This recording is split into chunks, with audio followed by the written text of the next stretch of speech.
감사합니다. 크게 아멘으로 화답합니다. 할렐루야. 따라하시겠습니다. 평강의 복을 주시는 하나님, 평강의 복을 주신 하나님이라는 제목으로 말씀 전합니다. 키워드라는 말이 있습니다. 컴퓨터 프로그램용으로 고정된 예약어라고 합니다. 여러 가지 키워드 개념이 있지만 그 중에 쉽게 떠올릴 수 있는 것 중 하나가 있습니다. 다름 아니라 키워드 검색이라는 말입니다. 인터넷 검색 사이트에서 특정 키워드를 입력합니다. 그러면 원하는 검색 결과를 얻을 수 있습니다. 키는 열쇠로서 키워드는 열쇠가 되는 단어입니다. 이 단어를 통하여 수많은 정보가 드러나게 됩니다. 그 관련 정보들은 키워드를 통하여 서로 이어지게 됩니다. 따라서 키워드는 정보들을 관통하는 핵심 단어입니다. 시편에서 키워드에 해당되는 것이 있습니다. 다름 아니라 본문의 평강의 복입니다. 델리치라고 하는 사람은 평강의 복을 이렇게 표현합니다. 평강의 복은 전 시편 위에 드리워진 무지개와 같다. 그렇습니다. 평강의 복은 시편의 핵심 어구입니다. 전 시편을 관통하는 핵심 주제이자 내용입니다. 본문은 말씀합니다. 여호와께서 홍수 때에 좌정하셨으며 여호와께서 영원토록 왕으로 좌정하시도다. 여호와께서 자기 백성에게 힘을 주시며 여호와께서 자기 백성에게 평강의 복을 주시리로다. 홍수는 첫째 노아의 홍수를 의미합니다.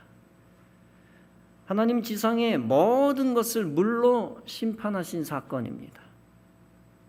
홍수는 둘째 악인들에게 형벌을 내리는 심판을 상징합니다. 동시에 노아의 식구들처럼 의인들을 구원하는 구원의 상징입니다. 좌정하셨다는 것은 하나님께서 왕으로 내려오셨다, 임하셨다는 겁니다. 세상의 왕입니다. 하나님은 이미 온 우주와 세상의 왕이십니다. 그런데 세상은 하나님이 왕이시라는 것을 잘 모릅니다. 그때 하나님은 세상을 심판하시면서 왕이신 것을 드러내십니다. 동시에 하나님은 좌정하시면서 하나님의 영광을 드러내십니다. 그런 하나님께서 자기 백성에게 힘을 주신다는 것입니다. 자기 백성이란 하나님이 구원하시려는 하나님의 자녀입니다. 왜 하나님은 하나님의 백성에게 힘을 주십니까? 하나님이 주시는 힘이 없으면 하나님의 백성도 쓰러지기 때문입니다. 하나님이 세상을 심판하실 때에 하나님의 백성도 함께 낙심하기 때문입니다. 전쟁과 기근과 지진과 전염병 같은 천재지변이 있습니다. 그 외에 수많은 사고와 사건과 실패와 패배와 질병이 있습니다. 홍수가 내리면 모든 인종을 불문하고 피해를 입습니다. 모든 남녀노소와 선인과 악인을 물어나고 피해를 입습니다. 신자나 비신자나 할 것 없이 속수무책입니다. 그런 환난과 재앙 가운데서도 하나님이 자기 백성에게 관심을 가지신다는 것입니다. 때로는 구원하시고 때로는 힘 주시고 용기를 주신다는 것입니다. 하나님의 백성이 일어서게 하신다는 것입니다. 평강을 주시고 행복하게 하신다는 것입니다. 무엇보다 하나님은 자기 백성에게 평강을 주십니다. 따라서 본문은 말씀합니다. 여호와께서 자기 백성에게 평강의 복을 주시리로다. 하나님은 하나님의 자녀들에게 평강의 복을 주시기를 원하십니다. 왜냐하면 하나님은 하나님의 자녀들이 불행하게 되기를 원치 아니하시기 때문입니다. 하나님은 우리가 근심과 고통 속에서 일생 살기를 원치 아니하십니다. 자신의 인생을 저주하며 비탄 속에 살기를 원치 아니하십니다. 불신앙으로 하나님을 원망하며 살기를 원치 아니하십니다. 환난 속에서 우리가 다른 사람까지 불행하게 만들기를 원치 아니하십니다. 반대로 하나님은 우리가 근심과 고통에서 해방되기를 원하십니다. 저주하는 삶에서 탈출하여 자신과 남을 축복하는 삶이 되기를 원하십니다. 불신앙에서 해방되어 믿음으로 소망 가운데 살기를 원하십니다. 환난을 이기고 자신과 다른 사람까지 행복하게 만들기를 우리 하나님이 원하십니다. 그런 사람으로 만드시기 위해 하나님은 우리에게 평강의 복을 주십니다. 평강의 복은 폭풍우 가운데서도 내려오는 하늘의 기쁨입니다. 단순한 인간의 행복이 아니라 하나님이 주시는 천국의 기쁨입니다. 전쟁과 환난 중에서도 생겨날 수 있는 하나님의 기쁨입니다. 그 기쁨을 통하여 마음의 평화가 생깁니다. 마음의 평화가 생길 때 육체가 고통스러워도 행복합니다. 하나님 주시는 평강이 임할 때 가난하고 가진 것이 없어도 행복합니다. 왜냐하면 하나님 주시는 평강은 절대적 평강이기 때문입니다. 상황에 따라 있다가 없어지는 세상의 평강이 아닙니다. 세상의 상황이 어떻게 바뀌어도 변함없는 하늘의 평강입니다. 그 하늘의 평강은 위로부터 아래로 내려와 임재하는 평강입니다. 그 평강이 임할 때 모든 환난을 이길 수 있습니다. 그 평강이 임할 때 진정 성도는 사명 감당하며 전진할 수 있습니다. 따라서 주님이 주시는 평강이 있느냐 없느냐 하는 것은 매우 중대한 문제입니다. 주님이 주시는 절대 평강이 없으면 아무리 이 땅에서 권세자라 할지라도 불행합니다. 하나님이 마음의 평강을 주시지 않으니 행복할 수가 없습니다. 어둠에 굴복하는 인생이 되어 저주 가운데 멸망합니다. 반대로 주님이 주시는 절대 평강이 있으면 아무리 이 땅에서 비참해도 행복합니다. 하나님이 마음의 평강을 복으로 주시니 행복합니다. 그 행복을 찾고 지키고 키워나가는 것이 중요합니다. 그때 행복은 지켜지고 그 행복은 커지고 어둠을 이기게 됩니다. 인간은 무수한 재난 속에서 무수한 고난을 당합니다. 그때 인간은 속단합니다. 일어설 수 없다. 전진할 수 없다. 살 수 없다. 더 이상 안 된다. 이제 끝이다. 나는 있으나마나한 존재다. 그렇게 어리석은 생각, 하나님이 원치 않는 생각을 합니다. 그러나 하나님이 강권적으로 평강의 복을 주시면 달라집니다.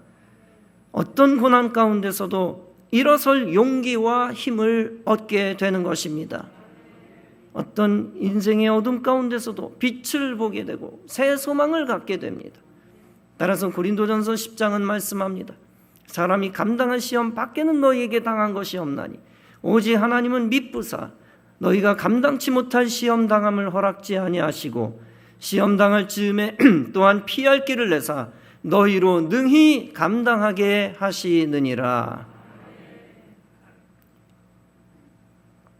하나님은 우리의 앞길이 막혔을 때 뒷문을 여시는 분입니다. 앞문이 막혔을 때 뒷문을 여시고 또한 앞길이 막혔을 때 옆길을 내시는 분입니다. 하나님은 인간이 예상하지 못한 상황 속에서 길을 내시는 분입니다. 왜냐하면 인간은 연약하지만 하나님은 전능하신 하나님이시기 때문입니다. 전능하신 하나님께서 우리의 마음 가운데 임재하십니다. 그냥 임재하시는 것이 아니라 하늘의 평강을 가지고 임재하십니다. 세상의 상대적인 평강이 아니라 절대적 평강으로 강력하게 임재하십니다. 그로 인하여 거역할 수 없는 강같은 평화가 임하게 되어지고 이루어지게 되는 것입니다. 1873년 미국 뉴욕에서 있었던 일입니다. 호레이쇼 스패드폴드라고 하는 사람이 있었습니다. 그는 1860년대 시카고에서 성공한 법률 회사의 사장이었습니다. 그뿐 아니라 린드 대학교와 시카고 의과대학의 법리학 교수였습니다. 노스웨스트 장로교 신학교 이사 및 운영위원이었습니다. 또한 그와 그의 아내 안나 스패포드도 독실한 신앙인이었습니다. 세계적인 전도자인 무디와 절친한 친구였습니다.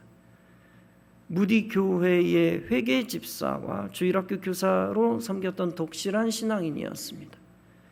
그런데 그가 43세 되던 1871년도에 사건이 터집니다. 시카고 북쪽 부동산에 투자를 했다가 그의 대화재로 전 재산을 잃어버리고 말았습니다. 이 재난 직전에는 급성 전염성 피부 질환으로 첫째 아들을 잃었습니다. 엄청난 시련 앞에서 스패포드와 그의 가족은 휴식이 절대적으로 필요했습니다. 그래서 그는 아내와 네 딸과 영국 등 유럽 여행을 가기로 계획했습니다. 때마침 유럽에서 복음 전도 사역이 진행되고 있었습니다. 아내는 그 일을 하고 있던 친구 무디의 전도 집회를 돕고 싶었습니다. 1873년 11월 15일 스패포드와 아내와 네 딸이 뉴욕항을 출발하게 되었습니다. 그들을 비롯해 많은 승객이 프랑스 여객선 빌르드 아브로를 탔습니다. 그런데 출항 몇 분 전에 상황이 바뀌었습니다. 스패포드는 사업 때문에 나중에 따라갈 요량으로 배에서 내렸습니다. 아내와 딸들을 태운 배는 순항하는 듯 했습니다. 그런데 또 사건이 터졌습니다. 모두도 깊은 잠이 든 22일 새벽 2시였습니다. 그 배는 대서양 한가운데서 영국 철갑선 라키언호와 정면으로 충돌하고 말았습니다. 배는 226명의 생명을 안고 바닷속으로 가라앉았습니다. 그 와중에 스패포드의 딸들은 모두 배와 함께 잠깁니다. 아내만 물 위로 떠올라 구명정에 의해 구조되었습니다. 9일 후 다른 생존자들과 함께 스패포드 부인은 웨일즈의 카디프에 도착합니다. 그는 혼자만 살아남았음, Saved Alone이라는 짤막한 전문을 남편에게 보냅니다. 이 소식을 전해받은 스패포드는 앞이 캄캄했습니다. 사랑하는 딸들을 잃고 정신없이 헤맬 그의 아내가 걱정됩니다. 그는 부인을 데리러 가기 위해 배에 올랐습니다. 배에 탄 후 선장과 함께 이야기를 나눕니다. 그러던 중 선장은 스패포드에게 다음과 같이 말했습니다. 지금 이 배는 딸들이 잠긴 물 위를 지나가고 있습니다. 그때까지 애써 잔잔함을 유지하려고 노력하던 스패포드였습니다. 그런 그의 마음에 커다란 파도가 일어나기 시작했습니다. 깊은 그곳에 잠들어 있을 딸들을 생각하니 너무나 괴로웠습니다. 그는 선실로 돌아와 아픔과 슬픔으로 밤이 새도록 하나님께 울부짖었습니다. 주님, 누구보다도 주님을 사랑했던 저에게 어찌하여 이토록 큰 시련을 주십니까? 그는 방에 틀어박혀 두문불출하게 되었습니다. 주변 사람들은 그의 믿음이 혹시라도 실족할까 봐 걱정했습니다. 그런데 어찌 된 일일까요? 절망하며 탄원하며 기도하던 스패포드에게 갑자기 변화가 일어났습니다. 마음속 깊은 곳에서 기적이 일어났습니다. 형언할 수 없는 하나님에 대한 신뢰와 평안이 솟구쳐 오르기 시작했습니다. 그리고 그의 입술에서는 평생 경험해보지 못한 평안을 고백하고 있었습니다. 평안해, 내 영혼 평안해. It is well with my soul. 하나님의 뜻이 이루어지이다. God's will be done. 아침이 되자 스패포드는 주님이 주신 영감으로 시를 써내려갔습니다. 그 시가 바로 내 영혼 평안해입니다. 시카고로 돌아온 스패포드는 무디 목사에게 재능을 인정받습니다. 따라서 음악 전도사로 활동하고 있던 필립 블리스를 만납니다. 그에게 자신의 아픈 사연과 고백을 들려주었습니다. 그 고백과 시에 감동을 받은 블리스는 바로 그 자리에서 곡을 붙였습니다. 이 곡이 바로 찬송가 413장 내 평생에 가는 길입니다. 사실 스패포드야말로 절망해도 전혀 이상하지 않을 사람이었습니다. 인간의 눈으로 봤을 때는 당연히 절망하고 무너져야 합니다. 그러나 그는 하늘의 절대 평강을 체험합니다. 단순히 세상이 주는 상대적인 평강이 아닙니다. 세상이 주는 평강은 누구에게는 위로가 되고 누구에게는 위로가 안 됩니다. 반대로 하나님이 선물로 주시는 하늘의 절대 평강은 다릅니다. 그 평강의 선물을 받는 자는 모두 다 하늘의 기쁨을 놓치지 않습니다. 어떤 극심한 환난 중에 있어도 소생하는 능력을 회복합니다. 그 어떤 시험거리도 다 이기는 믿음의 저력을 발휘합니다. 왜냐하면 하늘의 절대 평화는 절대자 하나님이 주시는 것이기 때문입니다. 그것은 사람이 가져다 주는 평화가 아닙니다. 오직 그리스도께서 하늘로부터 내려주시는 평화입니다. 따라서 요한복음 14장에서 예수님이 말씀하십니다. 평안을 너희에게 끼치노라. 곧 나의 평안을 너희에게 주노라. 내가 너희에게 주는 것은 세상이 주는 것 같지 아니하니라. 너희는 마음에 근심도 말고 두려워하지도 말라. 그리스도께서 주시는 평안은 인생의 폭풍 속에서도 누릴 수 있는 평안입니다. 인간의 극심한 어둠 속에서도 누릴 수 있는 평안입니다. 죽음의 고통과 죽음의 위협 속에서도 누릴 수 있는 평안입니다. 그 평안 속에서 참된 믿음이 증명됩니다. 그 평안 속에서 믿음의 능력이 나타납니다. 그 평안 속에서 하나님의 위로를 체험하며 모든 두려움을 물리칩니다. 이런 그리스도께서 주시는 하늘의 절대 평안을 누리시기 바랍니다. 예수님이 이 땅에서 3년 동안 공생애를 사셨습니다. 제자들은 예수님과 3년 동안 동고동락했습니다. 예수님의 지시에 따라 하나님의 복음을 가르친 적도 있습니다. 이제 예수님이 공생애를 마치고 십자가에 달려 죽으셨습니다. 지난주 새벽에도 말씀드렸다시피 그들은 모두 다 자기 살기에 급급했습니다. 그들은 그때 십자가의 주님을 버리고 흩어졌던 비겁한 자들이었습니다. 가장 중요하고 결정적인 때는 배은망덕한 기회주의자가 되었습니다. 그런데 놀랍게 주님께서는 그들을 찾아오셨고 축복하십니다. 주님은 제자들을 책망하고 심판하실 수도 있었습니다. 그들의 죄를 지적하고 제자의 직분을 박탈할 수도 있었습니다. 그러나 주님은 그렇게 하지 않으셨습니다. 무엇이라고 말씀하십니까? 누가복음 24장은 말씀합니다. 예수께서 친히 그들 가운데 서서 이르시되 너희에게 평강이 있을지어다. 예수께서 사람의 예상을 뒤엎고 평강을 선포하십니다. 형벌이 아니라 오히려 죄 많은 제자들을 향하여 평강을 선포하십니다. 제자들을 온전히 회복시키려고 예수님이 제자들을 끌어안으신 것입니다. 이처럼 주님은 끝까지 한 번 택한 제자를 버리지 않으셨습니다. 끝까지 사랑하시고 다시 찾아오셨습니다. 불안과 공포와 절망 가운데서 멸망하게 놔두지 않으셨습니다. 제자들의 마음에 절대 평강을 주심으로 다시 기회를 주신 것입니다. 제자들이 억지로 다시 일을 시작하게 하시지 않았습니다. 오히려 제자들이 하늘의 기쁨을 가지고 다시 일할 수 있도록 도우신 것입니다. 제자들에게 평강을 선포하신 예수님이 여러분에게도 평강을 선포하십니다. 예수님은 축복 권세를 가지셨습니다. 따라서 예수님의 선포는 그대로 이루어집니다. 하늘의 절대 평강이 그대로 여러분에게 내려옵니다. 그로 인하여 원망과 두려움과 절망의 영이 그대로 소멸됩니다. 이처럼 예수님의 평강으로 어둠의 권세가 물러가는 은혜를 체험하시기 바랍니다. 오래전 미우주 왕복선 콜롬비아호가 폭발했습니다. 그 사고로 인해 7명의 우주인이 목숨을 잃었습니다. 그때 그리스도인 남편 릭을 떠나보낸 아내 에블린이 있었습니다.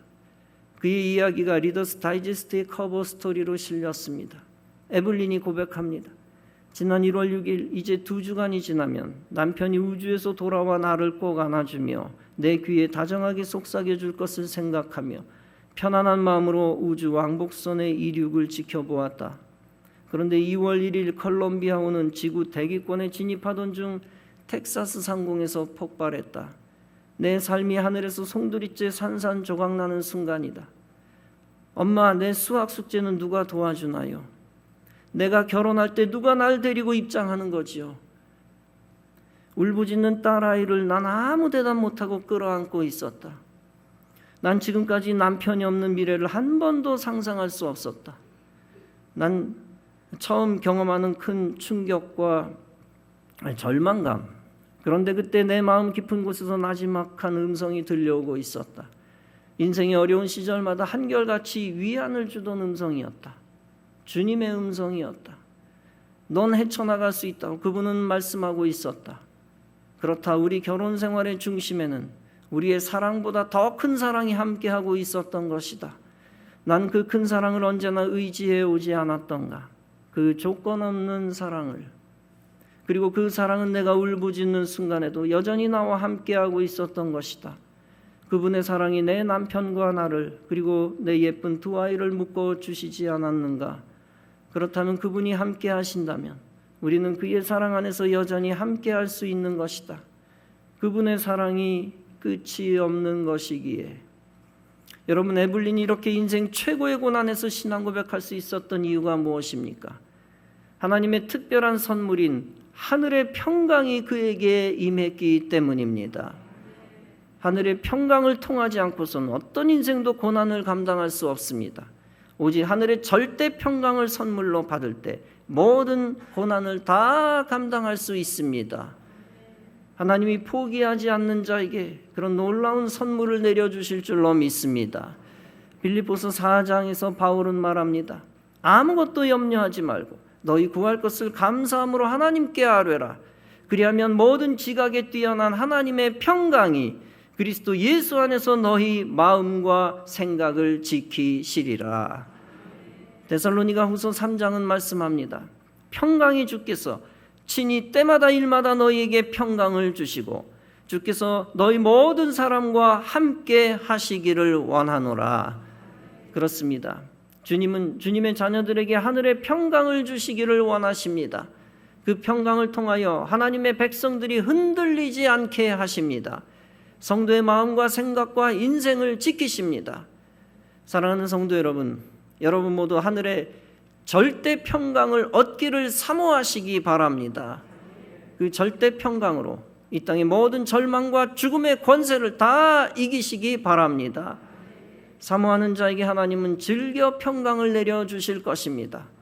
주님이 주시는 평강으로 하늘의 기쁨을 미리 누리며 힘껏 일어나 사명 감당하며 하나님께 영광 올려드리는 성도 여러분 다 되어지시기를 주님의 이름으로 축원합니다. 기도하시겠습니다.